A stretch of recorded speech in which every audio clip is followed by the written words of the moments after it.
Pas tant pour enregistrer. En fait, t'as fait 35 ans. Ah, mais t'as travaillé pour ça, hein.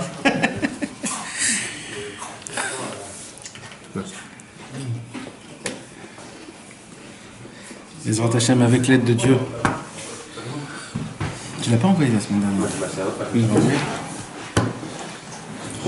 T'as la place avec l'aide de Dieu, Ezrat Hashem, on va essayer de... J'estov ou Mevorach. Iya. Ani Adonai Rofecha.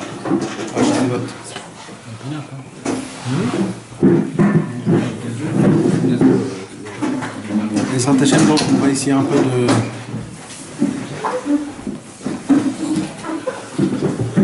de parler un peu des contes de Rabbi Nachman de Breslev. On a parcouru plus ou moins la moitié du conte, du premier conte de la princesse disparue, Ezrat Hashem. Et Ezrat Hashem, on passe maintenant, comme on dit vraiment, dans la deuxième partie dans le deuxième stade en fait. Jusqu'à maintenant, c'était le vice-roi qui est allé à la recherche de la princesse disparue. Et il a fait vraiment... il est allé là où on ne peut même pas s'imaginer. Il a consacré toute sa vie, toutes ses forces, tous ses titres, tout son honneur. Il a tout fait pour essayer de trouver la princesse disparue, jusqu'à qu'il a trouvé à la fin du conte. Mais maintenant, pour la ramener chez elle à la maison, là aussi, c'était une nouvelle histoire. Et là, la princesse disparue, la princesse lui dit, elle lui donne des instructions. Qu'est-ce qu'il faut faire pour? Et malheureusement, il essaye de tout faire, il essaye de se préparer, etc., etc. Et à la fin du conte, il échoue. Et il tombe. Et il échoue. Une fois, deux fois. Et voilà, on est arrivé quand la princesse, elle lui avait demandé pour la deuxième fois d'essayer de ne pas dormir le dernier jour, de se rappeler d'elle, de se languir d'elle pendant 1 an. Et l'essentiel, c'est de ne pas dormir le dernier jour et de ne pas boire du vin. Parce que le vin, ça endort.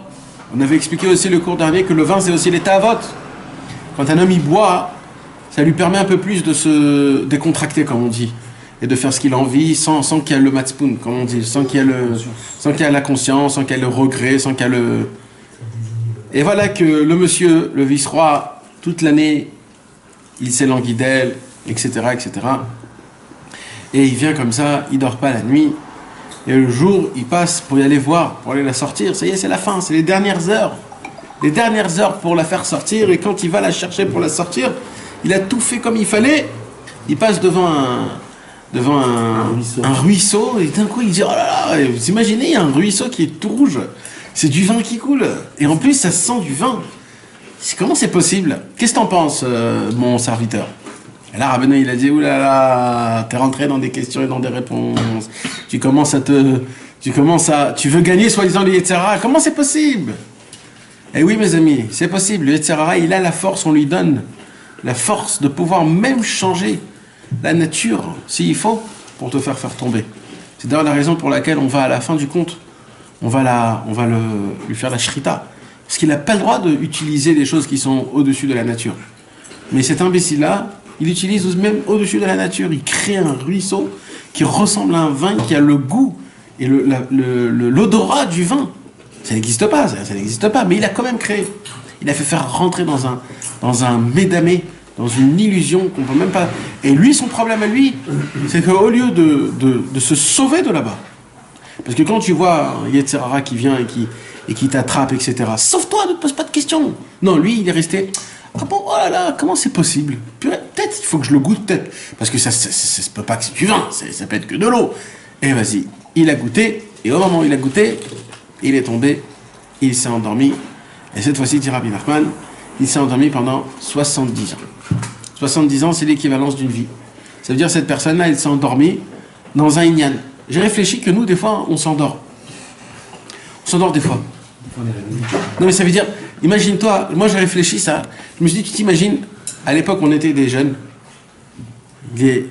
on avait 18 ans. On s'est dit, allez, vas-y, je vais fumer. On a pris une cigarette, on a commencé à fumer. Au début, c'était horrible. Mais tu t'obligeais parce que tu... Bah oui, il faut que tu fumes. Alors tu t'obliges, c'est horrible, tu tousses, horrible, c'est horrible. Et ça te rentre dans tes yeux, ça te fait mal, après t'en peux plus, après ça pue. Et comme ça, un mois passe. Et tu t'efforces, hein, tu t'efforces très fort. C'est comme une avodat Hashem. Il faut que je fume. Jusqu'à que le mec, ça y est, c'est fini. Et il peut passer maintenant 10 ans, 20 ans, t'es endormi sur la cigarette. Et maintenant, tu rentres dans des films comme quoi tu peux pas t'en sortir, c'est trop fort pour toi, c'est trop dur, c'est trop... J'ai envie, je veux pas... Ça, tu t'endors. Mais tu sais pas qu'en vérité, quand tu vas t'en sortir, après 1 semaine, 2 semaines, 3 semaines, tu vas voir que d'arrêter de fumer, c'est rien du tout. Et voilà, tu t'es réveillé de cet endort. Et pareil, il y a plein de choses comme ça qu'on s'endort dans des petites choses. Comme par exemple, tu sais, les habitudes que nous, on a, les Tunisiens, le Shabbat soir, j'ai besoin de ma pkeila, ou du couscous, ou alors de... On s'endort. Non, mais c'est bien, c'est des bêtises. C'est-à-dire, le mec, on lui donne pas ça, il est béatzvout, le mec.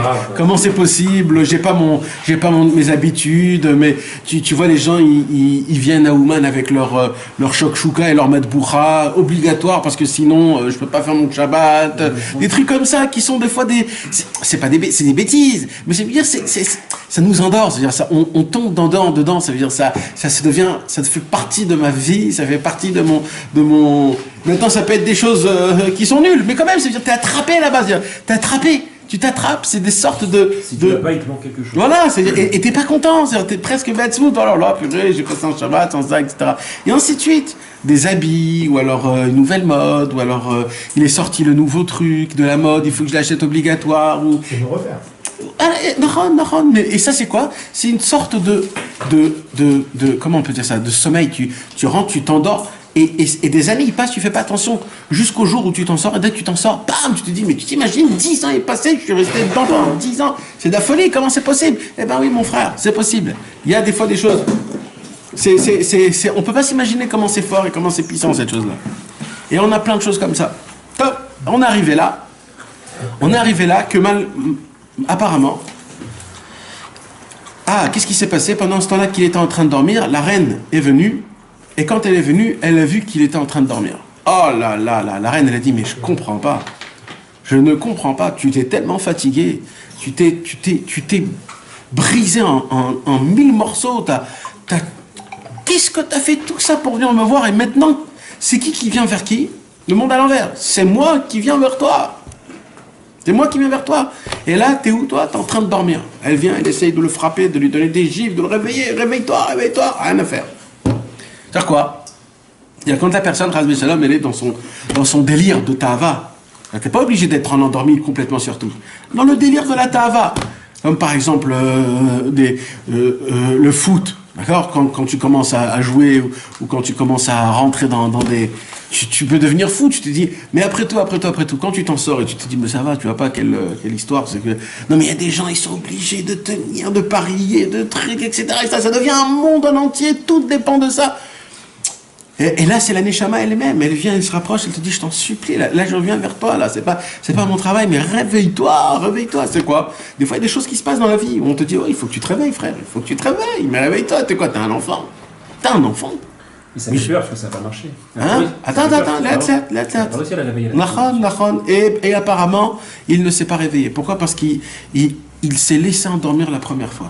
Il est rentré dans... On a dit, c'est quoi il a parlé avec son serviteur? Est-ce qu'il y a un ruisseau? Il n'y a pas un ruisseau. Il a commencé à tomber dans la philosophie. On a expliqué le cours dernier. C'est qu'il a rendu sa ta'ava une idéologie. Nachon, vous vous rappelez? Quand un homme il rend sa ta'ava une idéologie, ça ne devient plus une ta'ava, ça devient une idéologie. Écoute, c'est normal, il faut se décontracter le soir après le travail, j'ai besoin de voir mon petit foot, c'est normal, etc. Mon frère, tu vas voir un couteau, vois, il n'y a pas de problème, mais ne fais pas de ça comme si que oui, c'est important, etc. Non, t'en vis, fais-le. Mais ne te dis pas que ça dépend de ta vie, ne te dis pas que sans ça tu peux pas, ne te fais pas entrer dans ta tête des choses comme ça que tu es dépendant. Fais tes tavotes, fais-les, fais ce que tu as envie, mais dis que c'est pas bien, mais fais-les. Mais ne rentre pas dans ta tête comme quoi non, c'est important, il faut, etc. Voilà, ne justifie pas, ne rend pas le mal en bon terme. C'est le plus grave au monde, ça. Et ça s'appelle s'endormir à 70 ans. Un mec qui s'endort comme ça, pourquoi tu veux qu'il sorte? Puisque ça devient une théorie. Bon, la semaine dernière, c'était Yom HaShoah. Alors j'ai revu plein de photos comme ça sur mon téléphone. de Yom HaShoah.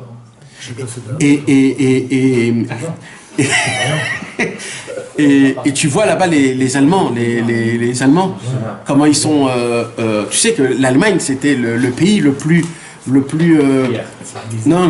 civilisé, avec la politesse, avec comment on appelle ça, la noblesse, le savoir-vivre et les trucs, etc. Comme l'Angleterre, tu les vois comment ils étaient habillés tous, c'était pas comme des Turcs ou des trucs, ils étaient tous jusqu'en haut, le col fermé, tout était impeccable.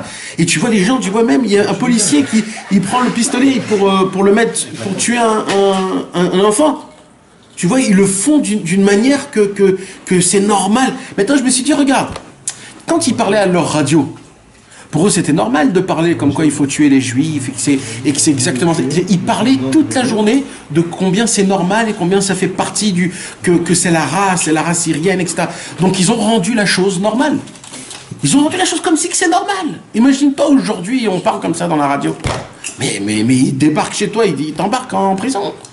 Mais c'est chaque truc. Mais aujourd'hui, par rapport à ça, ils peuvent parler comme quoi il n'y a pas de problème, que les homosexuels se marient entre eux, et qu'il y a des chiens et des chats, et que etc., etc. Pour eux, ça c'est normal, mais à l'époque, c'était pas normal. Alors le monde, il est à l'envers. Mais chaque période, chaque mouvement de vie, c'est une folie. Mais le problème, c'est que leur folie devient une idée, c'est-à-dire une idéologie, une théorie. Mais c'est très grave, ça. C'est-à-dire aujourd'hui, de sortir de l'homosexualité, tu peux pas. C'est normal, ça fait partie du monde. Il y a des gens qui naissent comme ça, oui, ils ont tout essayé, les pauvres, ça fait partie, c'est une race humaine. Ils t'expliquent tout comme c'est normal. Alors pourquoi tu veux que le mec il sorte? Et ainsi de suite, ainsi de suite. Maintenant, il y a plein de choses. Pareil pour le travail. Le fait est d'aller toute la journée au travail. Toute la journée, du matin jusqu'au soir, jusqu'à que tu es fatigué, tu es mort, t'en peux plus, tu peux plus rien faire. Après, tu es à un cours de Torah et tu te poses la question, est-ce que je vais au cours de Torah ou pas? Mais tu t'imagines que toute la raison pour laquelle tu dois vivre, c'est pour aller dans la Torah. Et là, tu as pris quoi? Tu as pris le milieu de vivre, c'est d'aller au travail. Et après le travail, tu as fait le milieu, que le but de ça, c'est pour t'aller au truc. Quand il y a un cours de Torah, tu te poses la question, est-ce que j'y vais ou pas parce que je suis trop fatigué? Mais c'est exactement l'inverse. C'est un milieu, l'argent, c'est un milieu. C'est pas, on doit se fatiguer, te mettre. C'est un moyen. Mais c'est ça, c'est le monde qui est à l'envers. Donc quand tu prends et tu mets ça une idéologie, une théorie, tu fais de ça. Alors là, tu tombes dans un sommeil de 70 ans. Et là, tu peux plus en sortir. Mais Akadosh Baruch Hu, il est Rahman. Akadosh Baruch Hu, il est pitié, il est miséricordieux. Parce qu'Akadosh Baruch Hu, il connaît le fin fond de toi. Il nous a créé, Akadosh Baruch Hu. Mais Kitsur, qu'est-ce qui se passe? Elle vient. Et là, qu'est-ce qu'elle passe, mes amis? Elle prend son foulard de sa tête et elle écrit avec ses larmes tout ce qu'elle a passé pour essayer de le réveiller. Comme quoi, elle est venue, elle est descendue de son char, elle s'est assise à côté de lui, elle a pleuré, et elle a essayé de le réveiller, ça n'a pas aidé. Comme ça, elle écrit tout ça sur son foulard avec ses larmes. Et elle laisse à côté et elle part. Elle lui dit, maintenant je vais partir dans une montagne d'or et un palais de perles. Juste une question pour revenir à ce que tu as précisé, c'est-à-dire en gros, tu as décrit le principe de Astara, Betor, Astara. Astara, chez Betor, Astara. Oui, mais là le problème, c'est pas que c'est Dieu qui se cache, là c'est toi qui se cache. La Astara, chez Betor, Astara, hein, c'est quand Dieu il se cache dans une Astara, chez Betor, Astara. C'est Dieu, c'est pas toi. Là, je te parle d'une idée où c'est toi qui se cache de Dieu. Là, c'est plus grave. Si tu arrives à un tel niveau loin de tes... L'inverse, c'est devenu la vérité en Exactement. Et c'est de là où on peut arriver à tout ce que tu veux, à le dire oui. Comme tuer des juifs, des enfants, comme tout, quoi. Comme tout ce qui se passe aujourd'hui, un peu plus ou moins. Et comment on sort de ça? Comment on sort de ça? Il ne faut même pas commencer. Comment on sort de ça? Alors il y a écrit ici, regarde, Ahaka Rekitz. C'est pour le Maïsad Rabbeinu, il raconte Ahaka Rekitz.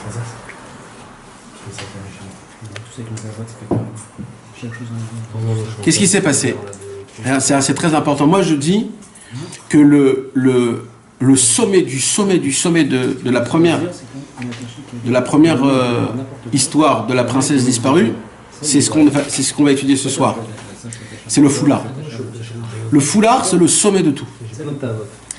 C'est pourquoi il s'est réveillé la deuxième fois? Il s'est réveillé la deuxième fois parce que la princesse disparue, elle lui a laissé à côté le foulard. C'est quoi le foulard? Ce qu'on avait dit, c'était quoi le foulard? Le foulard, c'est la nouvelle Torah. C'est la Torah cachée. Mitparat, on appelle Mitparat Sfarim. Le Sefer Torah, il s'appelle une Mitparat. Le Sefer Torah, il s'appelle un foulard. Pourquoi il s'appelle un foulard? Parce qu'on le roule comme un foulard. C'est d'ailleurs la raison pour laquelle les Sfaradim ils mettent des foulards dans le Sefer Torah. Pour embrasser le... Il y a des sortes de foulards. Pourquoi ça s'appelle Mitparat Sfarim? Foulard avec un foulard. On avait expliqué que le foulard aussi, c'est quoi? Ça cache la tête. Mais en vérité, la Torah, elle cache ce qu'il y a vraiment dedans la Torah. Parce qu'en vérité, ce que nous on doit dévoiler, c'est ce que la Torah, ce qu'il y a entre les lettres. Le Gilui Hashem, comment découvrir Akadosh Baruch Hu. Dans la Torah en elle-même, quand tu lis la Torah, tu ne découvres pas Hashem. Tu vois une histoire, tu vois des mitzvot, tu vois... tu ne découvres pas Hashem. La preuve, c'est qu'il y a plein de goy qui étudient la Torah, et voilà, ils sont goy. Mais en vérité, toute la Torah, elle est venue pourquoi? Pour découvrir Hashem. En vérité, tu dois étudier la Torah comment? En essayant de trouver un concept, un conseil concret, pour que tu puisses l'appliquer pour sortir de nos ta'avot. Et quand tu étudies de cette manière-là, tu sors. C'est ça la mitparat. Mitparat, c'est quoi? En vérité, il lui a donné un foulard écrit par des larmes de ses yeux, pour lui faire montrer que comment tu veux découvrir le secret de la Torah cachée, de la nouvelle Torah, en pleurant. Mais plus que ça, qu'est-ce qui se passe? Juste avant, je continue. Et il s'est réveillé. Grâce à quoi il s'est réveillé? C'est la raison. Grâce à la mitparat. Il s'est réveillé grâce à la mitparat. Maintenant qu'il y a la mitparat, maintenant que j'ai le foulard, c'est-à-dire maintenant que la princesse disparue m'a découvert une Torah nouvelle, pas la Torah que je connais, une nouvelle Torah, une nouvelle façon de comment regarder la Torah. C'est ça une nouvelle Torah, parce que la Torah, elle reste un. Une nouvelle Torah, ça veut dire quoi? Ça veut dire une nouvelle façon de comment découvrir, de comment déchiffrer la Torah. De regarder la Torah d'une manière qui donne de l'espoir, qui donne de la joie, qui donne de l'envie, qui donne de la vitalité. Pas une Torah qui te donne de la tristesse, de la lourdeur, du din, de la rigueur, etc., qui t'angoisse, t'en peux plus. Tu dis, mais c'est ça la Torah? Ben non, c'est pas ça la Torah. Il y a une nouvelle Torah, mon frère. Alors, dès qu'on lui a mis une mitparat, dès qu'on lui a mis la Torah, alors d'un coup il s'est réveillé. Pourquoi? Parce qu'il y a pourquoi, de quoi il s'est réveillé? Arakarekitz. Véchal et Tamécharet, et là, écoutez bien ce qui se passe. Et là, il se réveille, après 70 ans de sommeil, et il regarde autour de lui, et il voit rien. Normalement, il devait poser la question tout de suite, en premier. Qu'est-ce qui se passe? C'est quoi ce foulard? Mais en vérité, il n'a pas vu le foulard encore. Alors, il demande à son Mécharet, qu'est-ce qui s'est passé? Et là, le Mécharet, il lui raconte tout. Qu'est-ce qu'il lui raconte? Regardez. Mais si Père Lokalamas, il lui racontait comme quoi ils sont venus des soldats. Et que dans les soldats, il y avait la princesse disparue. Et qu'elle est descendue, elle est venue, elle a pleuré, elle a crié, elle a essayé de le réveiller, etc., etc., etc. Il lui raconte tout, mais il lui raconte pas l'essentiel. Il lui raconte pas qu'elle a laissé un foulard. Vous imaginez de ça? C'est le serviteur, ça. Il n'y a plus de bon personnel. On avait dit, c'est qui le serviteur? On avait dit, Ouais, c'est le corps. C'est ce monde. Et écoutez comment il est grand, ce Khidouche-là. Ce monde, le corps, il fait pas attention aux petites choses. Parce que c'est comme un petit foulard. Lui, il avait un foulard. C'est un foulard. Il lui a laissé un foulard. C'est comme Stam aussi, elle est juste comme ça pour... C'est ta fait, genre. Ouais. Alors il a dit, bon, c'est un petit foulard. C'est pas important. Mais en vérité, lui, c'est la Neshama. C'est-à-dire, il s'est réveillé en lui-même. C'est là où il a capté qu'en vérité, dans les petites choses, Akadosh Baruch Hu, il se cache. Dans un petit foulard. Et il s'est dit, c'est quoi ce foulard? C'est rien du tout. Mais pour que je puisse le comprendre, comment il a lu le foulard? Il a pris le foulard et il l'a mis devant le soleil. On a dit que le soleil, c'est quoi? C'est la chorma dans la Torah Aleph. Ça veut dire, il faut prendre la Torah qui est cachée, l'étudier avec une chorma. C'est quoi la chorma? Pas stam de regarder. On a dit, stam de lire. En tant que, qu'est-ce qu'il y a écrit dedans? Je voudrais savoir, philosophie, qu'est-ce qu'il dit Rabbi Nachman? Je voudrais bien savoir c'est quoi son opinion à travers... C'est pas ça Rabbi Nachman. Rabbi Nachman, il est venu pour une chose. Une seule chose, mes amis. C'est la chose la plus importante et le plus concret. Celui qui ne vous parle pas de ça, eh ben je sais pas. Rabbi Nachman, il est venu comment s'en sortir de nos ta'avot. Point barre. Voilà. C'est tout. Ça s'arrête là. S'il y a quelqu'un qui veut m'aider pour ça, parce que le problème de tout, c'est quoi? C'est qu'on se pose même pas la question qu'est-ce qu'on en fait avec mes ta'avot. J'ai beau étudier toute la Torah et rester avec toutes mes ta'avot, regarder les femmes, aimer l'argent, parler de bouffe pendant des heures et des heures, et en même temps, avec ça, étudier la Torah et en connaître des paquets de Torah. Mais tu restes dans tes tavot. Quand tu rentres chez toi à la maison et qu'il y a quelque chose qui n'est pas bien, tu cries, tu insultes, etc., etc. Et tu te dis, c'est ça un Ben Torah, c'est comme ça qu'un homme il doit se conduire, un juif. Rabbeinu il dit, écoutez les gars, arrêtez de me faire du pipeau. D'abord, on soit des hommes. Venez, on sort des tavot. C'est ça l'essentiel. Ne tournez pas autour de rien. Ne me racontez pas vos bobards. Une Torah qui vous fait pas sortir des tavot. Laissez tomber les gars, laissez tomber. On est venu pour nous sortir des tavot. On est venu pour devenir des vrais bons juifs. Des juifs qui peuvent servir à Kadosh Baruch Hu, qui ressemblent, qui sont faits au dessein de Dieu. C'est ça un vrai juif. C'est pas soi-disant qui te sort un Dvar Torah ou autre. Non, c'est que quand on te regarde dehors, on te dit waouh, ça c'est un juif. Ça, c'est quelque chose de fort. Ça, c'est grand. Regarde comment il ressemble à Avraham, Yitzhak et Yaakov. C'est comme ça que je voudrais ressembler. Alors là, d'un Betorkar, d'un coup, qu'il entend. Parce que regardez comment c'est beau. Rabbeinu, il a dit, qu'est-ce qui se passe? Rabbeinu, il a dit, quand on entend des Sipurim Asiyot, quand on entend des histoires, on se réveille de notre sommeil, Nachon. Alors, il a entendu les histoires de son Mécharet. Il a entendu les histoires de son serviteur, il s'est réveillé. Et comment il s'est réveillé? Il a vu le foulard.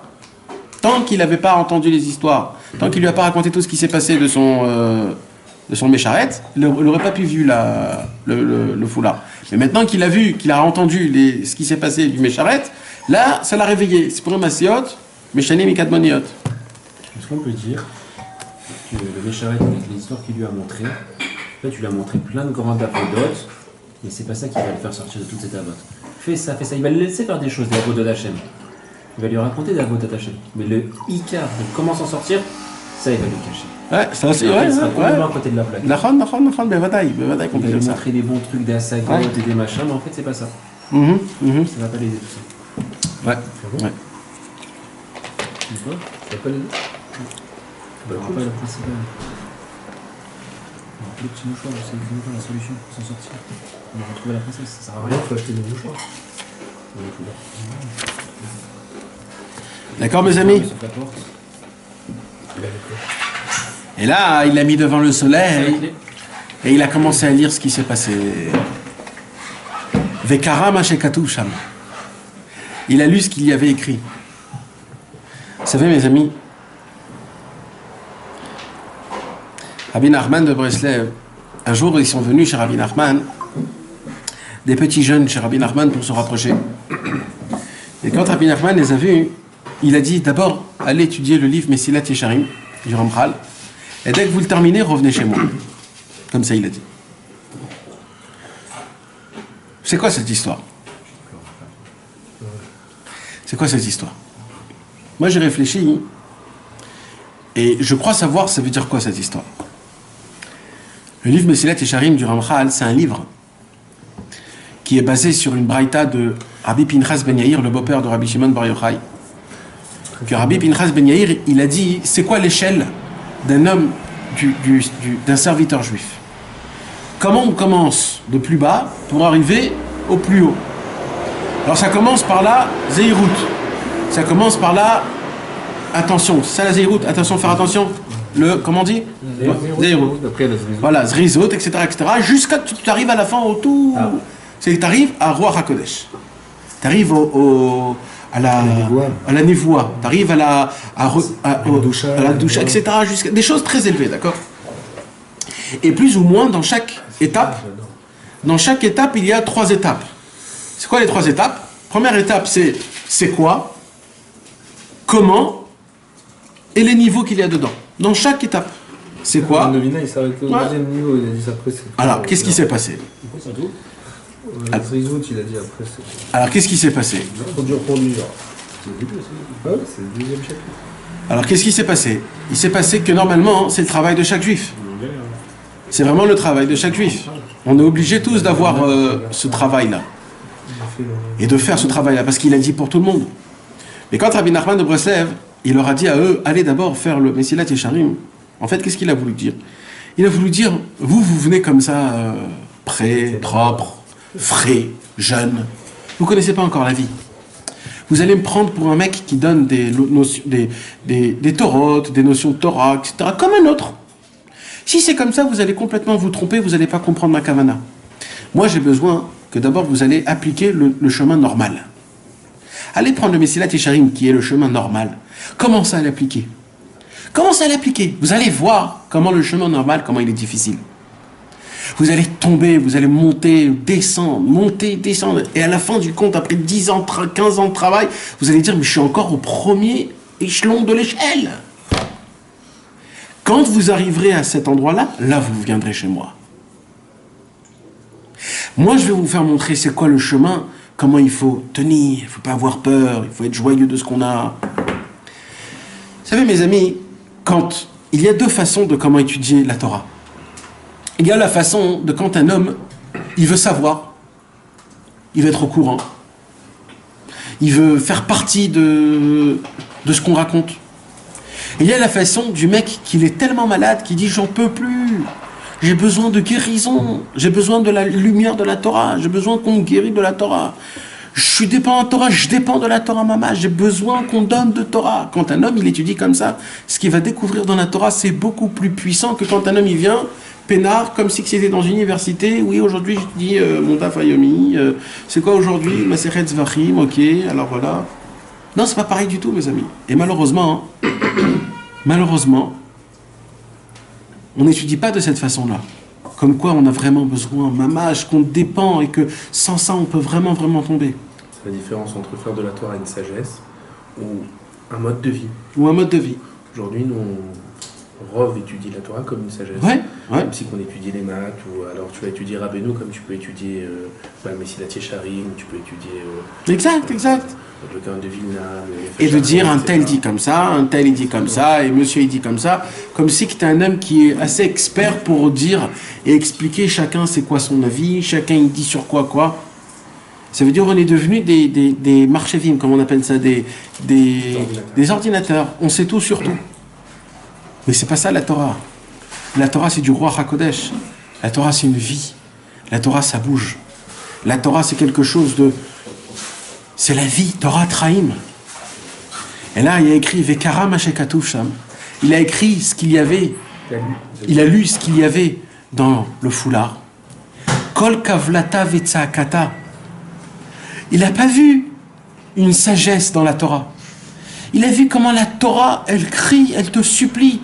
Sors de ce monde. Sors de tes ta'avot. Sors de tout ça. Vesheket enenasham bamivtzar anal. Et là, la princesse, elle lui dit, sache que je suis sorti de l'endroit là où j'étais. Je suis parti dans un autre endroit. Elle lui dit, la princesse disparue. Elle lui dit, je suis allé dans un autre endroit, un endroit qui est un Har Shel Zahav ou Mivtzar Shel Margaliot, une montagne d'or et un palais de perles. Si tu veux me chercher, cherche un endroit qui s'appelle une montagne d'or et un palais de perles. Ouais. Juste une question. Tu n'avais pas dit qu'il fallait d'abord pleurer pour arriver à comprendre. Ouais. C'est pas on va dire c'est pas contre le principe même de Rabbeinu d'être Tamil Diaz Bessimcha. 23 Ça, heures. ça m'arrive. Mais tout ce que Rabbeinu... 23 heures par jour. 23 23 heures par jour. Et une heure des beaux débats. Non mais pleurer, c'est pas d'afka de pleurer par tristesse. Bah là, en l'occurrence, si c'est un languissement, c'est de la tristesse. Ah pas du tout, languissement c'est pas de la tristesse, languissement c'est découvrir. C'est charmé quand tu languis quelqu'un, on l'adore. Quand tu te languis quelqu'un, tu pleures, c'est pas par tristesse. C'est de la peine. Non, pas du tout. C'est de la tristesse, c'est tu attends, non. Regarde bien, réfléchis Des bien. fois, je me casse pendant 2 mois exprès pour languir les gens. C'est un vrai bonheur. Et réfléchis bien. Quand tu pleures pour de languissement, quand tu pleures pour de la peine, c'est pas des languissements, c'est pour de la peine. Un homme qui pleure, quand il se languit, mamage, il pleure du languissement parce qu'il il attend, il va voir, il est en attente, il n'est pas en peine. En peine, c'est-à-dire j'ai baissé les bras, j'ai de la peine. Mais il y a le pleur de languissement, c'est quelque chose qui est beaucoup plus élevé. Comme il dit Rabbeinu, de pleurer de joie. C'est quoi pleurer de joie? Vous n'êtes pas le bon mot, languissement. Non, mais c'est quoi? C'est la même chose. Il a hâte de retrouver. C'est une sorte de... Hâte. Je veux arriver là-bas. C'est comme des gens qui pleurent. Comme on avait expliqué, les stars. Je crois qu'il a hâte. Les stars qui pleurent. Pourquoi ils pleurent, les stars? Pour l'oseille. Les gens, comment on appelle les gens qui sont... Les fans, pardon. Les fans. Pourquoi ils pleurent? Ma mère, ça Même eux, ils savent pas, mais c'est un sentiment qui est TV, c'est un sentiment naturel. C'est quoi ce sentiment naturel? Ils pleurent d'une beauté, de quelque chose qui est... Non, c'est pas de la joie du tout, Bichlal. Ils sont pas joyeux, ma pitam, ils pleurent pas de joie. Eux, ils pleurent de comment on appelle ça? Même ça. Comment on appelle ça? Une itrakshout. Mais c'est une émotion. C'est quelque chose que tu vis, que tu sais que tu vas pas le revivre. Ils pleurent, ils sont mitrakshim. C'est quelque chose de... Là, on parle de pleurer pour découvrir la Torah. Rabbeinu, il en a parlé énormément, qu'il faut pleurer quand on étudie la Torah. Il a dit que grâce à ça, on crée des nahars, on crée le fleuve. Et que grâce à ce fleuve-là, ça enlève toutes les chitzonim. C'est Rabbeinu Be'atzmo, quand il était tout jeune et qu'il n'arrivait pas à comprendre le Chumash Rashi, il a pleuré énormément. Après, il n'a pas compris la Mishnah, il a pleuré énormément. Après, il n'a pas compris la Gemara, il a pleuré énormément. Tous les tzadikim, c'est comme ça. Mais alors, Rabbeinu, il s'est aussi beaucoup donné de sa propre santé. À la fin, il dit si j'avais su qu'avec la joie, je pourrais arriver à. Non, mais là, on parle de mortification. C'est pas la joie, c'est la fila, Nathan, qui l'a dit. C'est pas la joie. Il n'a pas dit si j'avais su avec la joie. Il a dit si j'avais su que la fila me revenait ça, je me serais pas sacrifié autant. Donc c'est un autre ignan, tu comprends? C'est des autres ignanim. En safek, il n'y a aucun doute que pour découvrir, on a expliqué le cours dernier que dans la Torah 67, de la deuxième partie du Likutei Moharan, le Zohar HaKadosh, il parle de deux sortes de Rome. La petite et la grande. Et c'était à l'époque, il y avait, quand la Rome c'était l'Empire, et après quand la Rome elle n'était pas un empire, mais elle avait une emprise sur nous. Et le Zohar HaKadosh, il dit que les deux Roms, c'est les deux yeux qui voilent. C'est deux voiles qui sont dans les yeux. Tu comprends? Et comment on fait pour envoyer ces voiles? Il faut pleurer. Chaque voile, c'est pour ça que quand tu pleures, il y a écrit Veshavu he'avim achar hageshem. C'est-à-dire après que tu pleures, tu vois. Attention, pas de tristesse. D'Afka, la tristesse, ça rajoute des voiles. Non, oui, d'accord. La tristesse, laisse tomber la tristesse. On n'est pas obligé de pleurer que de tristesse. Mais le fait est de pleurer, c'est quoi? C'est de laver tes yeux. C'est comme un mikvé pour tes yeux. C'est écrit dans tous les livres que de pleurer, ça lave tes yeux. Le problème, c'est que nos yeux, ils ont vu beaucoup de mauvaises choses. Mais là, ce que tu dis aussi, une Torah, il parle de ça. Quelqu'un qui tombe dans le Gaba Berit et qui n'arrive pas à s'en sortir. Il faut qu'il pleure. Il doit faire crier. Krachma en pleurant. La Torah la Medzain, la Medvav. Il y a une gaine comme ça. Et le pleur, c'est pas pleurer, pardon. C'est des larmes. C'est de faire sortir des larmes, c'est pas pleurer. Il n'y a pas écrit ici, c'est d'avoir des larmes. C'est pas pareil. Les larmes, ça lave. Il n'y a pas plus beau que les larmes. Quand tu pries et que tu pleures à Kadosh Baruch Hu, il te sent, c'est tes sentiments. C'est quelque chose d'énorme, les larmes. Les larmes, ça nettoie les yeux et grâce à ça, on peut découvrir. Et on avait expliqué que la mitparat aussi, c'est quoi? C'est chatzot, la mitparat. La mitparat, c'est quoi? C'est d'étudier la Torah à chatzot quand tu pleures. Et grâce à ça, tu peux la découvrir. Tu es obligé de prendre la Torah et la mettre devant le soleil. Le soleil, c'est le tzaddik. Si tu veux comprendre la Torah d'Akadosh Baruch Hu, la Torah Nevim, Uktovim, la Gemara, la Mishnah, il faut que tu le mettes devant le soleil. On a expliqué que le soleil, c'est le tzaddik. Quand tu prends la Torah et tu ne le mets pas devant le tzaddik d'après ce qu'il nous a donné, le tzaddik, en fait, qu'est-ce qu'il nous avait fait? Il nous a donné un dictionnaire. Le tzaddik, il nous a expliqué des petits points. Toujours être joyeux, ne jamais désespérer, de toujours avancer. Avec ces points-là, tu dois étudier la Torah. Tu dois toujours essayer d'étudier la Torah avec ces points. C'est ça, quand tu prends la Torah et tu le mets devant le soleil, si tu prends la Torah et tu le mets devant le tzaddik avec toute la gdamot du tzaddik, grâce à ça, tu pourras découvrir, c'est ce qu'il a fait le monsieur. Le monsieur, il a pris le foulard, il a mis le foulard devant. Et grâce à ça, qu'est-ce qu'il a découvert? Il a découvert une nouvelle Torah. Il a découvert ce qui a été écrit, ce qui a été caché. Parce que tu ne peux pas lire quelque chose qui est avec des... Et là, mes amis, il lui a découvert... C'est le moment où il tombe qu'on lui donne ça. Hein? C'est marrant, c'est le moment où il tombe on lui donne ça. Non, c'est le moment où il se réveille. Parce que quand il lui a donné, il ne s'est pas réveillé. Ça a pris du temps énormément avant qu'il se réveille. Tu comprends? Mais ça a été préparé. Mais oui, c'est comme ça fait partie du concept. Ça fait partie du concept de tomber, de redescendre, de tomber, de redescendre, de tomber, de redescendre. Mais tu t'imagines qu'avec tout ce qui s'est passé, on est à peine arrivé à la moitié? Parce que là, il lui attend encore des années de recherche. Mais tu sais, c'est quoi le plus beau? Le plus beau, c'est pas quand il a retrouvé. Le plus beau, c'est le recherche. C'est ça qu'Akadosh Baruch Hu, il aime. C'est ça la beauté de tout. Quand tu prends une pkeila et que tu la cuis 1 heure, elle n'est pas bonne. Mais quand tu la cuis une nuit, elle est bonne. Tu comprends? C'est comme ça. Un plat, plus tu le cuis longtemps, plus il est bon. Plus il mijote, plus il est savoureux. Et ainsi de suite. un travail, quand tu te fatigues dessus et que tu arrives à la fin à découvrir la chose, c'est énorme pour toi, c'est quelque chose d'exceptionnel. Et là, il lui dit, va dans une montagne d'or et un palais de perles. Alors là, mes amis, c'est quoi cet endroit-là? C'est quoi cet endroit-là? C'est quoi Ar Shel Zahav ou Miftzar Shel Margaliot? C'est quoi cet endroit? Alors déjà, en première fois, on pourrait dire, en première, qu'on parle du Beth Amikdash. Ar Shel Zahav, c'est Ar HaMoria, c'est Yerushalayim, que dessus se tient le Beth Amikdash qui s'appelle le palais de perles. Voilà. Maintenant, c'est important, Rabbeinu il a dit perles. Même perles en yiddish, c'est aussi margaliot. D'accord? Donc quand Rabbeinu il a dit un palais de perles, il a dit perles.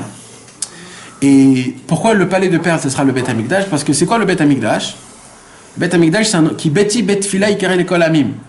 Le Beth Amikdash, c'est un endroit de prière. Et le Zohar HaKadosh, il dit une prière, elle est obligée d'avoir 3 choses tout le temps. Quoi?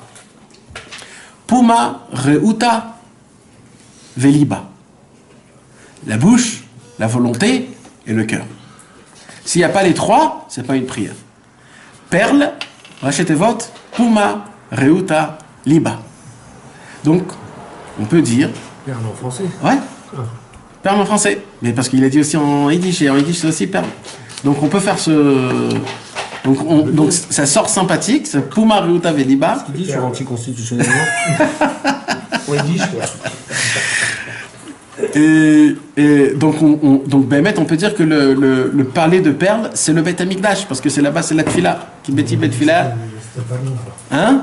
Il dit que c'était pas bon. Non, il y a un autre endroit C'est le pas bon. qui est le pas bon. Ça, c'est un autre endroit, c'est 2 choses différentes. On parle de 2 palais. Il y a le palais où il y a toute la beauté, toute la grandeur, c'est le palais de Esav, ça c'est le pas bon. Mais là, il lui dit, je suis sorti de ce palais. Maintenant, je vais dans un palais qui est la montagne d'or et le palais de perles. Voilà, c'est un autre endroit. Ça, c'est celui de Yaakov et de Yosef. Il y a celui de Esav, et il y a celui de Yaakov et Yosef. C'est pour ça que Yaakov et Esav, Yaakov et Yosef, Gimatria Miftzar. C'est le Miftzar, c'est ça le Miftzar, c'est le palais de Miftzar Shel Margaliot, le palais de perles. Parce qu'il y a celui de Esav, Mamash, c'est 2 palais énormes qu'il y a dans ce monde. Il y a le palais de Esav où il y a tout ce monde-ci, il y a le palais de Yaakov. Et là-bas, c'est comme ça que ça se passe. Là, c'est un point. Il y a un deuxième point où on peut dire comme ça. Et ça, c'est d'après un écouté à la Chod de Rabbi Nathan qui l'explique sur la Torah 5, le Inyan de la Torah 10, le Inyan de Avraham, Yitzhak et Yaakov. Avraham, il a écrit, c'était du niveau de la montagne. Avraham. C'était le niveau de la montagne. Yitzhak était le niveau du champ, et Yaakov, il était du niveau de la maison. Pourquoi Avraham, c'était le niveau de la montagne? Parce qu'il y a écrit Vayashkem Avraham Baboker, Vayarvash et Tramo, Avraham, Karao, Ar. C'était quoi le passouk d'Avraham Avinu? Tu pourras le mettre peut-être. Waouh! J'ai oublié, Bekitsour, ce qu'il a écrit, c'est que quand Avraham Avinu, il est parti pour faire le sacrifice de Yitzhak, il a écrit qu'Avraham Avinu, sa place était dans la montagne. Et il explique Rabbi Nachman de Breslev, ça veut dire quoi? Ça veut dire que dans la montagne, qu'est-ce qu'il y a? Il y a beaucoup de gens, il n'y a pas beaucoup de gens dans la montagne. C'est qui sont dans la montagne? C'est des petites gens, des fois, des gens spéciaux qui sont... Maintenant, il y a Yitzhak, Yitzhak la soir Bassadé. Yitzhak, c'était du niveau des champs. C'est-à-dire, Yitzhak, quand il voulait rapprocher les gens, lui, il était du niveau des champs. C'est qui les gens qui sont dans les champs? C'est qui vont dans les champs? C'est les travailleurs. Les gens qui travaillent, ils vont dans les champs pour cultiver. Donc Yitzhak, lui, il avait un langage à parler pour rapprocher les gens aux personnes qui cultivaient. C'est-à-dire des gens, des travailleurs. Mais c'est pas encore la perfection. La perfection, c'est qui? C'est Yaakov. Yaakov, pourquoi? Parce que Yaakov, Ishtam, Yeshev, Alim. Yaakov, c'était la maison. Yaakov, il avait un langage de pouvoir parler du service divin aux personnes qui sont dans la maison, c'est-à-dire à toutes les personnes, nous trouver toutes les personnes. Alors Avraham, c'est Ar, c'est comme on dit Ar Shel Zahav. D'accord? Une montagne d'or. Zahav, c'est quoi? C'est Yitzhak, parce que Yitzhak, c'est la Gvura, et Zahav, c'est la Gvura. Et Yaakov, c'est quoi? C'est Baït, c'est la maison. Ça veut dire, dans le mot Zahav, il y a le mot Baït, il y a le Bet, et il y a le Zé et Bet. Maintenant, Ar Shel Zahav ou Miftar Shel Margaliot, il y a écrit que Yaakov Avinu, il ressemble, quand il est né, Yaakov Avinu, Rashi, il dit, Yaakov Avinu ressemble à une perle qui s'est perdue dans du sable, et que quand on cherche au-dessus du sable, on cherche, à la fin du compte, on trouve une perle. C'est pour ça que dans la Torah, on a parlé et les Toldot, de Esav, etc. Tout ça pour arriver en fait pour parler de Yaakov. Donc on a comparé Yaakov à une perle. Donc une montagne d'or et un palais de perles, c'est l'équivalence de Avraham, Yitzhak et Yaakov. Et Rabbi Nachman de Breslev, il explique. Rabbi Nachman de Breslev, il explique que Moshe Rabbeinu, il est venu dans le monde et il a fait faire descendre la Torah. Quand il a fait faire descendre la Torah, c'était une Torah qui était exceptionnelle, il fallait appliquer. Mais en tant que Moshe Rabbeinu, on ne connaissait pas encore les secrets. On croyait que la Torah, elle disait juste ce qu'il y a écrit, pas plus que ça. C'est pour ça que l'essentiel travail qu'ils parlaient dans les tzadikim et les rachamim, c'était le pshat, c'était comment appliquer la Gemara, le midrash, etc. Et Rabbi Shimon Bar Yochai, qu'est-ce qu'il a fait? Rabbi Shimon Bar Yochai, il a découvert que la Torah, elle est beaucoup plus que ce que l'on croit. Et il a découvert le Zohar HaKadosh. Et là, mes amis, quand il a découvert le Zohar HaKadosh, personne n'a compris ce qu'il avait écrit. Alors, le Harizal, il est venu. C'est pour ça que Rabbi Shimon Bar Yochai, il est comparé à qui? Avraham Avinu. Avraham Avinu, on a dit c'est la montagne. Ça veut dire quoi? Le Rabbi Shimon Bar Yochai, il a parlé à qui? À des gens de la montagne. C'est-à-dire à une poignée d'hommes. Comme on peut trouver dans une montagne. Une poignée d'hommes, il peut comprendre le Zohar HaKadosh. Alors, le Harizal, il est venu, il a dit, on est obligé de découvrir ce qu'il a découvert, Rabbi Shimon Bar Yochai. Il a découvert toute la Kabbalah. C'est pour ça que le Harizal, il s'appelait Yitzhak. Il est équivalence à Yitzhak, que Yitzhak, il était du niveau des champs. C'est-à-dire, c'était qui? C'est des gens, des travailleurs, des gens qui sont Ovdei Hashem. Mais encore, ça ne suffisait pas. Pourquoi ça ne suffisait pas? Parce qu'ils n'ont pas réussi encore à découvrir. C'était que des grands tzadikim qui pouvaient découvrir c'est quoi qu'il a découvert le Harizal. Alors le Baal Shem Tov, il est venu du niveau de Yaakov, parce que le Baal Shem Tov, il s'appelle Israël, et Israël c'est Yaakov. Et il a découvert Baït, il a découvert comme quoi on peut tous. Mais encore ça ne suffisait pas. Pourquoi ça ne suffisait pas? Parce qu'il fallait Yosef HaTzadik. Yosef HaTzadik, il fallait. Yaakov Avinu, il n'en a pas passé comme Yosef il en a passé. Yosef, il en a dû passer énormément à cause de ses frères, après avec les Égyptiens. Et en vérité, la perfection de Yaakov, c'est avec son fils Yaakov et Yosef.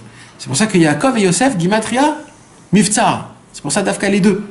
Yaakov et Yosef en même temps, c'est ça le Miftzar. Maintenant, mes amis, Rabbeinu HaKadosh, qu'est-ce qu'il a fait? Il est venu, et lui, il a fait encore plus que toute la Torah de Moshe Rabbeinu, de Rabbi Shimon Bar Yochai, du Harizal et du Baal Shem Tov, que ça soit une Torah que tout le monde peut étudier et peut la comprendre. Pas que des tzadikim, pas que des lamdanim, même les rishaïm, même les femmes, même les enfants, même les enfants, tout le monde. Et le travail de Rabbi Nachman de Breslev, c'était quoi? C'était de rabaisser, pas de rabaisser Chas v'Shalom, d'essayer de trouver un langage, que ce langage, il puisse être à la perfection au niveau de pouvoir arriver à faire goûter tout ça à ces personnes-là. Parce que tout le travail, c'est ça. Avraham, Karaouar, Yitzhak, Karaou Sadeh, et Yaakov, Karaou Baït. Et c'est ça tout le inyan qu'il a essayé de faire Rabbi Nachman de Breslev, parce que Rabbi Nachman, c'est le Yaakov et Yosef qui est en même temps. La perfection. C'est pour ça que Yaakov et Yosef, c'est Miftzar. Maintenant, tout ça, mes amis, comme par hasard, tout ce que je viens de vous dire, c'est écrit dans le Zohar HaKadosh, dans Parashat Naso, comme par hasard, page Kouf Memchet, 148. Non. Et là-bas, il y a écrit Vayehi beyom kalot Moshe. Vayehi beyom kalot Moshe. Là-bas, la Torah, le Zohar HaKadosh, dit kalot vient du mot terminé. Quand le jour où Moshe Rabbeinu a terminé de donner la Torah, alors Moshe Rabbeinu est descendu et il a donné la Torah à Am Israël. Le Zohar HaKadosh, je pose une question. Pourquoi la Torah, elle a dit Vayihi Beyom Kalot Moshe? Il aurait pu dire Vayihi Beyom Siem Moshe. Pourquoi il a écrit Kalot? Pourquoi il a écrit le mot Kalot? Et le mot Kalot, il a écrit dans la Torah sans le Vav, comme si c'était Kalat. Comme si on parle d'une Kala, une mariée. Alors le Zohar HaKadosh, il dit comme ça. Rabbi Shimon Bar Yochai, il dévoile un secret qui est très grand. Il a dit qu'en vérité, ce jour-là, Moshe Rabbeinu a proposé une proposition à Hachem. Hachem a proposé une proposition à Moshe. Quoi? Hachem lui a dit, marie-toi avec moi. Laisse ta femme et marie-toi avec moi. Là, il y a écrit que le Har Sinaï a tremblé. Michaël, l'ange Michaël, il est sorti dehors, il a tremblé le monde, le ciel. Il a dit, Ribono Shel Olam, t'as dit que la perfection de l'homme, c'est quand un homme il est avec sa femme. Là, tu demandes à Moshe Rabbeinu de laisser sa femme. Alors Kadosh Baruch Hu lui dit, j'ai dit ça pour que les gens ils amènent des enfants et qu'il y ait une continuation. Et maintenant que Moshe Rabbeinu il a donné des enfants, ça y est. Alors je veux que maintenant la Shrina, ça soit ta femme. Tu sois ma Kala, comme ça il dit Hachem. Ça va y Beyom Kalot Moshe. Alors Moshe Rabbeinu il savait pas, il savait. Alors Rabbi Shimon Bar Yochai, il a dit sur ça, David Amelech, il a dit le pasuk Alita bamarom shavita shevi. C'est-à-dire, quand Moshe Rabbeinu il est monté dans le ciel, Akadosh Baruch Hu l'a pris, Moshe Rabbeinu, comme comment on dit, comme un prisonnier, un prisonnier. Parce qu'il a dit, tu deviens ma... Alors Rabbi Shimon Bar Yochai, il a dit, moi je vais expliquer ça d'une autre façon. C'est que Moshe Rabbeinu, avant de dire oui à Hachem, je suis prêt à me marier avec toi, il a dit, j'ai besoin de quelque chose dans ce monde, dans ce bas monde. Parce que de me marier avec la Shrina, hein, il faut que tu habites avec nous, Hachem. Je ne peux pas me marier avec quelqu'un qui... Alors, il a créé la Shrina. C'est comme ça que la Shrina, elle a été créée. La Shrina, elle a été créée comme ça. C'est que Akadosh Baruch Hu, il a fait sortir une partie de lui, il a donné à Moshe Rabbeinu, et il a dit, ça sera la Shrina, ça sera... avec ça, tu vas être marié, c'est moi, en fait. Et il a appelé ça la Chevi. Et en vérité, Rabbi Shimon Bar Yochai, il parle là-bas, très long, c'est à la fin de la Hydra Rabba, Hydra Zuta. Là-bas, Rabbi Shimon Bar Yochai, il dit, c'est quoi cette Shrina-là? Après le Beth Amikdash, je comprends qu'il y a une Shrina, mais c'est quoi cette Shrina? Shrina, c'est quoi? Alors il dit là-bas, c'est un endroit qu'Akadosh Baruch Hu, il crée, que cet endroit, c'est là où on puise le maximum de lumière possible. C'est comme un gesher, comme un pont où on peut faire descendre un maximum de lumière d'en haut par en bas. Et le Harizal, dans l'Ikouté Torah, dans le Chelek de Iyov, il dit, c'est quoi Alita bamirom shavita shevi? Il dit, shevi, c'est les rachetevot de Shimon Bar Yochai. Ça veut dire, en fait, Moshe Rabbeinu, il a dit, je vais faire descendre. Grâce à quoi je vais faire descendre toute la Torah? Grâce à Rabbi Shimon Bar Yochai, c'est lui qui va donner. Après, shevi, c'est aussi les rachetevot. Yitzhak ben Shlomo, c'est le Harizal. Et c'est aussi le rachetevot de Israël ben Sarah, le Baal Shem Tov. C'est que ce sont les 4 personnes qui vont faire descendre, qui vont expliquer le Inyan de la Torah qu'on a expliqué comme Avraham, Yitzhak, Yaakov, que chacun il a expliqué d'un niveau de Har, Bayit Sadeh, maison, montagne, champ et maison, que chacun leur travail à eux c'était quoi? C'était d'essayer de creuser un peu plus, pour essayer de donner, parler le langage des gens. Mais il y a un cinquième. Quand tu prends Chevi avec les Nekudot, parce que tout le secret de Rabbeinu, c'est quoi? Rabbeinu, il est venu dans le monde et il a dit comme ça dans Chayei Moharan. Rabbeinu, il a dit, Rabbi Shimon Bar Yochai, il a commencé quelque chose, il s'est arrêté. Le Harizal, il a commencé quelque chose, il s'est arrêté. Le Baal Shem Tov, il a commencé quelque chose, il s'est arrêté. Moi, je vais commencer quelque chose qui va continuer jusqu'à la fin de tous les temps. En vérité, c'était quoi cette parole? Cette parole, c'est qu'en fait, Rabbi Nachman, il a dit, comment je peux faire pour que ce qu'ils ont fait les tzadikim auparavant, ça puisse continuer au fait aujourd'hui. Pas parce qu'il est meilleur, non, on ne parle pas de meilleur ou pas meilleur. On parle de comment je peux me baser sur eux pour que ça puisse continuer, pour que ça puisse jusqu'à la fin de tous les temps. Ils ont tous essayé, ils n'ont pas arrivé, moi je suis obligé. Et là, Rabbeinu, il a découvert. Qu'est-ce qu'il a découvert, Rabbeinu? Le secret le plus grand au monde, c'est quoi? Se languir. Rabbeinu dit dans Torah 31, Nekudot HaKesef, dans Shir HaShirim. Rabbeinu il dit que tout dépend des kissoufim. C'est quoi les kissoufim? Les languissements. Se languir après une bonne chose. Qu'est-ce qu'il lui dit ici, la princesse disparue? Juste languis-toi après moi pendant 1 an. C'est tout ce que je te demande. Rien que languis-toi. Rabbeinu il est venu dans le monde, il a dit, moi je parle de vous que les volontés, les languissements. Et les volontés et les languissements, comment il appelle ça, Rabbeinu? Les nekudot. Parce qu'il y a écrit nekudot à Kasef. Kasef, c'est kissoufim. Ça ressemble à des nekudot. Il dit, Rabbeinu, qu'est-ce qui se passe? Il dit, une lettre sans voyelle, elle ressemble à quoi? À rien. Quand tu mets la voyelle sur une lettre, elle vit. Il dit, Rabbi Nachman, quand un homme, il sert à Kadosh Baruch Hu sans voyelle, sans volonté, sans languissement, sans nekudot, ça sert à rien.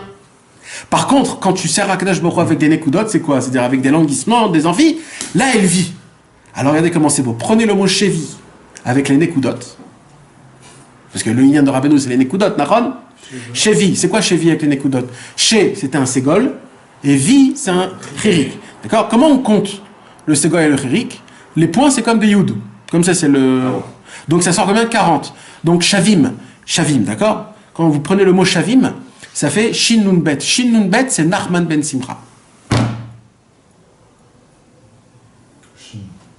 Dans le mot shavim, dans le mot chevi, d'accord, tu rajoutes 40, ça fait shin nun bet. Puisqu'on rajoute 40, parce qu'il y a 3 points plus le chirik, ça fait 40. Donc ça fait shin nun bet. Ça fait shin nun bet. Donc shin nun bet, c'est Nachman ben Simcha. C'est ça ce qu'il y a écrit dans la Torah. On dit dans Echa. Il y a tellement de psukim, mes amis, qu'on peut voir que dans le même passouk il y a écrit Chevi et dans le même passouk il y a écrit Shavim.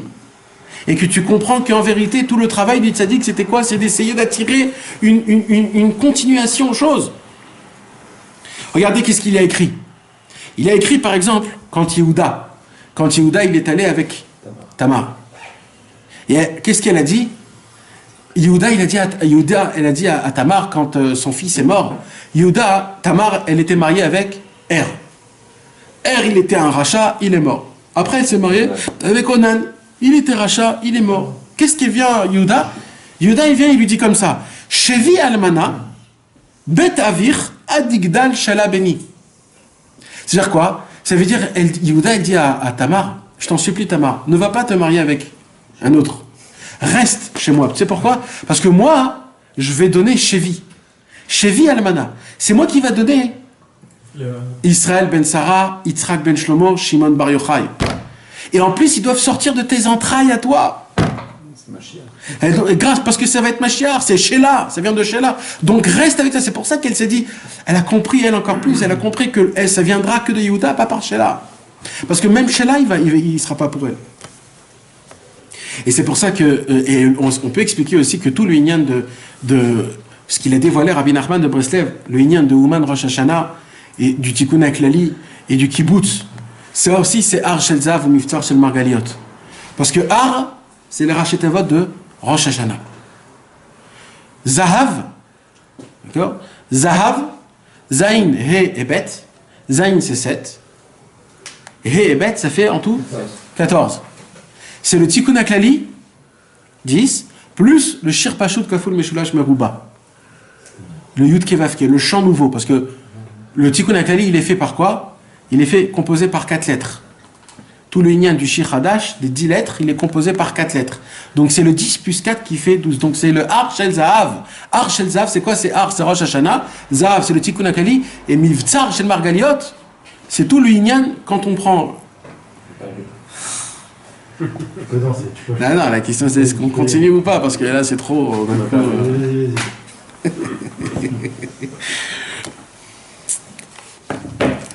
Aïe aïe aïe. Coupe la caméra.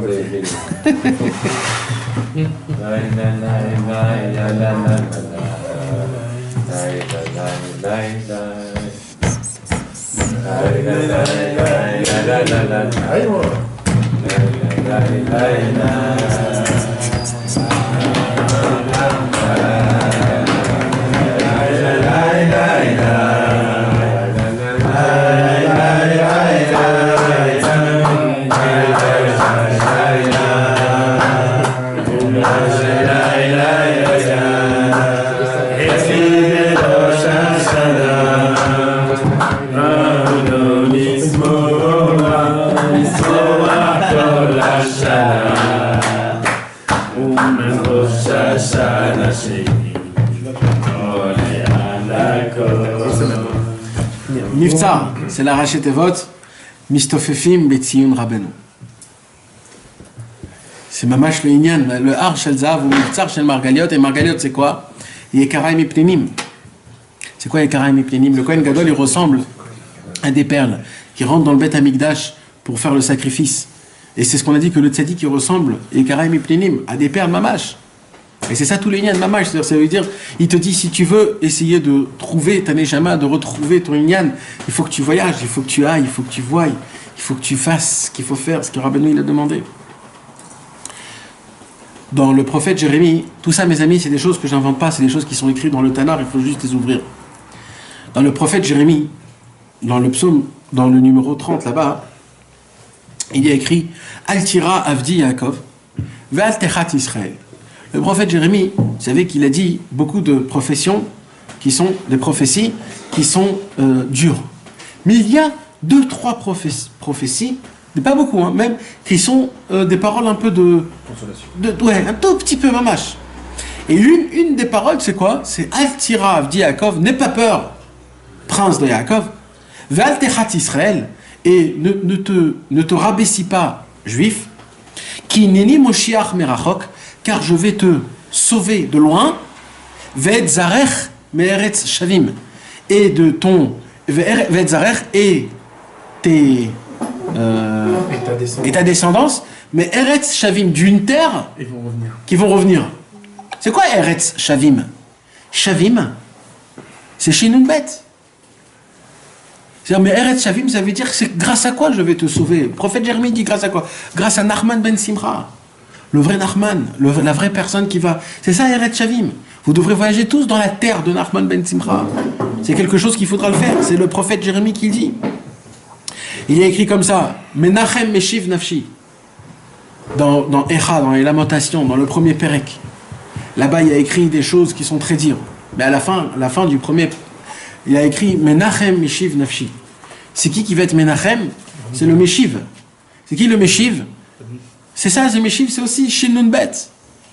Meshiv Nafshi, c'est que lui qui peut me ramener. Et c'est ça tout le Inyan, mais c'est quoi? Pour ça, il faut essayer d'arriver et de découvrir le but, c'est de comment pouvoir essayer de regarder la Torah, l'étude de la Torah, comment essayer d'appliquer, de regarder d'une manière que la Torah, elle essaye de te donner de la joie, qu'elle te donne un espoir, qu'elle te donne de la force pour avancer. C'est ça qu'il lui dit. Elle lui dit, la princesse disparue, mon frère, tu veux me faire sortir de là où je suis? Maintenant, la seule possibilité pour toi de me faire sortir et de te faire sortir toi-même, c'est de trouver, de chercher une montagne d'or et une perle. Et un pélé de perles. C'est tout, il n'y a que ça. Cherche toute ta vie ça. Et ça, c'est quoi? C'est ça, la tfila, c'est le Ouman Rosh Hashanah, c'est la Torah nouvelle, c'est le Beth Amikdash avec les korbanot.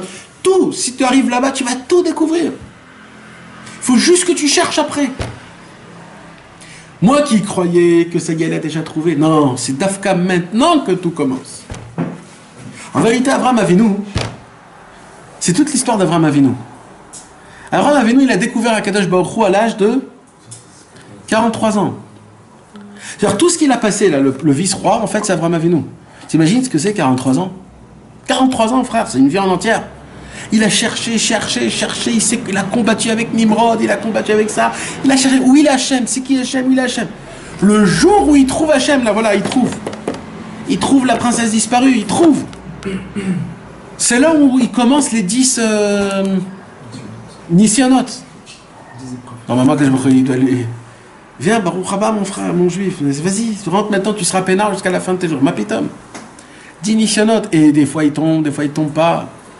Il sait pas, il tient, il essaye de pas tenir, il tombe. Mais c'est juste maintenant que ça commence. Et c'est là où commence la vraie histoire du vice-roi. Qu'est-ce qui va se passer maintenant qu'on lui dévoile que l'essentiel de tout dans le monde, c'est de se languir pour le bien et d'essayer de toujours avancer, même si tu n'arrives pas, alors languis-toi.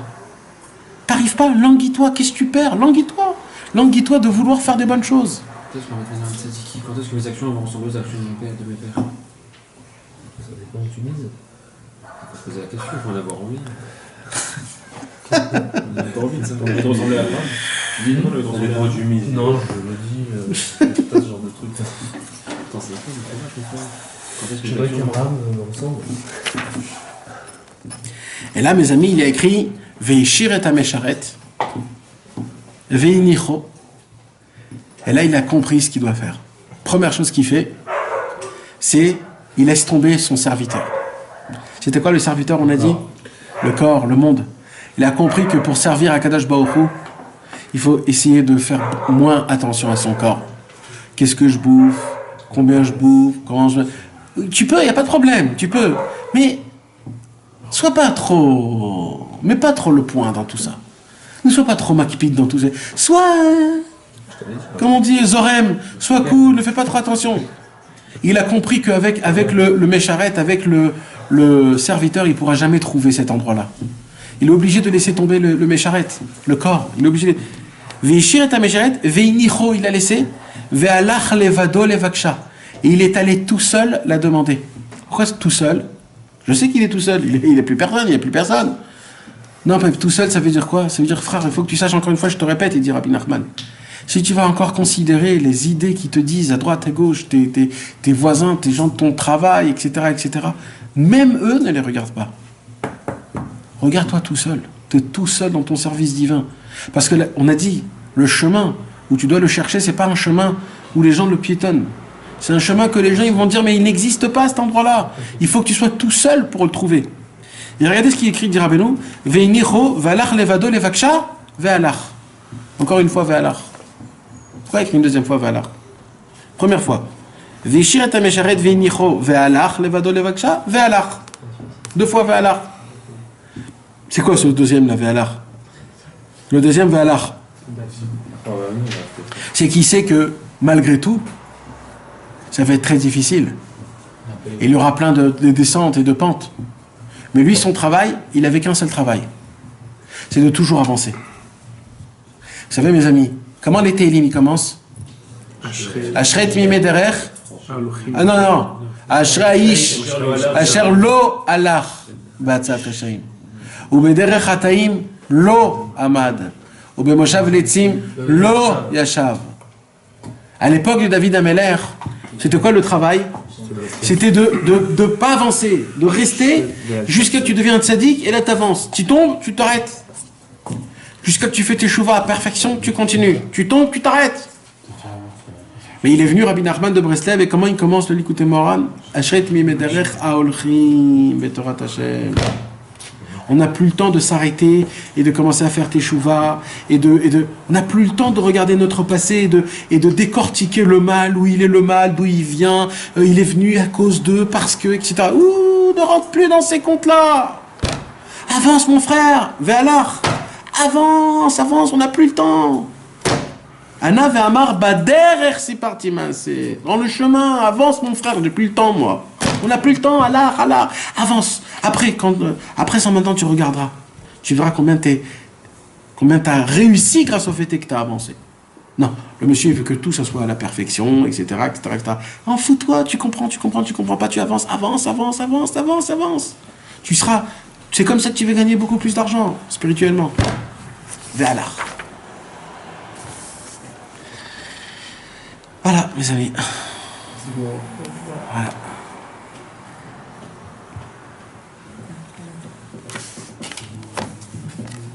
Même quand on ne comprend pas, Ouais.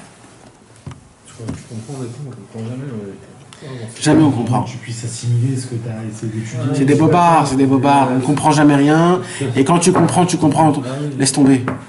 D'abord on a assez, après Nishma. C'est comme ça que ça fonctionne. Moi je frappe, après je réfléchis. Si t'as compris, si t'as rien compris. Je sais même pas si on l'a compris, ça qu'on a compris.